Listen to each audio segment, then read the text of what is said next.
အားလုံးပဲမင်္ဂလာပါဒီနေ့မှာတော့တို့ရှိတော့ကနော်ဝနော်ကနော်အိုးဆိုတဲ့ anagram လေးနဲ့ပတ်သက်ပြီးတော့မှတို့ဘယ်နေရာမှာအသုံးပြုရပါမလဲဆိုရှင်းပြပေးတော့မှာဖြစ်ပါတယ်ပထမအဆုံးအနေနဲ့နော်ဝရဲ့အဓိပ္ပာယ်ပါလဲဆိုရင်ဘတ်တာဟာဆိုရင်တို့ရှိမှတ်လို့ရတယ်ဥပမာအနေနဲ့ဆိုရင်နော်ဝတို့ရှိအကြောင်းအရာတွေကိုရှင်းပြတဲ့အခါ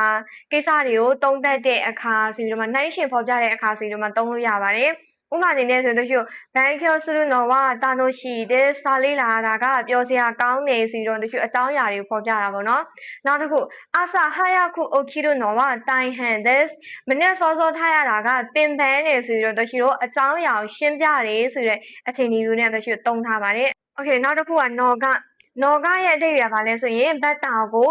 ကဆိုတော့မှတ်လို့ရတယ်နော်ကကိုဘယ်နေရာမှာသုံးလဲဆိုတော့ဒီကိစ္စတစ်ခုကိုကြိုက်တယ်မကြိုက်ဘူးကျွမ်းကျင်တယ်မကျွမ်းကျင်ဘူးကောင်းတယ်မကောင်းဘူးဆိုတော့ပြောချင်တဲ့အခါမျိုးမှာသုံးလို့ရတယ်ဥပမာအနေနဲ့ဆိုရင်ဝါဒရှိဝဥတာဦးနော်ကဂျော်ဆိုတဲ့ကျွန်တော်ကတချင်းဆိုတာကကျွမ်းကျင်နေဆိုပြီးတော့မှတို့ရှိဒီကိစ္စတစ်ခုကိုကျွမ်းကျင်တယ်မကျွမ်းကျင်ဘူးဆိုပြီးတော့ပြောချင်တဲ့အခါမျိုးမှာသုံးလို့ရတယ်နောက်တစ်ခုဥတောင်းတော့ကစကီတဲ့တချင်းဆိုတာကိုကြိုက်တယ်ဆိုပြီးတော့မှကိစ္စတစ်ခုကိုကြိုက်တယ်မကြိုက်ဘူးဆိုတဲ့အခြေအနေမျိုးနဲ့လည်းသုံးလို့ရတယ်ပေါ့နော်။ Okay နောက်ဆုံးတစ်ခုကနော်အိုရဲ့အဓိပ္ပာယ်ဘာလဲဆိုရင်ဘတ်တာကိုသူကကြောင့်တချို့ကိစ္စတစ်ခုလုပ်တာကိုဒီကိစ္စတစ်ခုကိုလုပ်တာကိုတီးခဲ့တယ်ကြားခဲ့တယ်မြင်ခဲ့တယ်ဒါမှမဟုတ်မေ့သွားခဲ့တယ်အဲ့လိုအခြေအနေမျိုးမှာသုံးလို့ရတယ်။ဥပမာအနေနဲ့ဆိုရင်ခါတယ်ကဟာစီရိုနိုမီမာစတာကောင်လေးက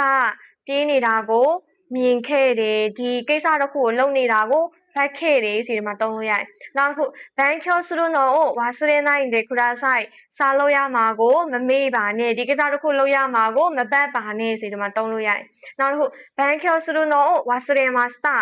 ဒီစားလို့ရမှာကိုမေ့သွားခဲ့တယ်ဒီဘက်လုပ်ရမှာကိုအနောက်ကဘက်ကဖြစ်သွားခဲ့တယ်ဆိုတော့တို့ရှိသုံးလို့ရတယ်ပေါ့နော်။ဒါဆိုရင်တို့ရှိနော်ဝနော်ကနော်အိုးဆိုတာဘယ်နေရာမှာသုံးရမလဲဆိုတာသိပြီလို့ပြောနေပါတယ်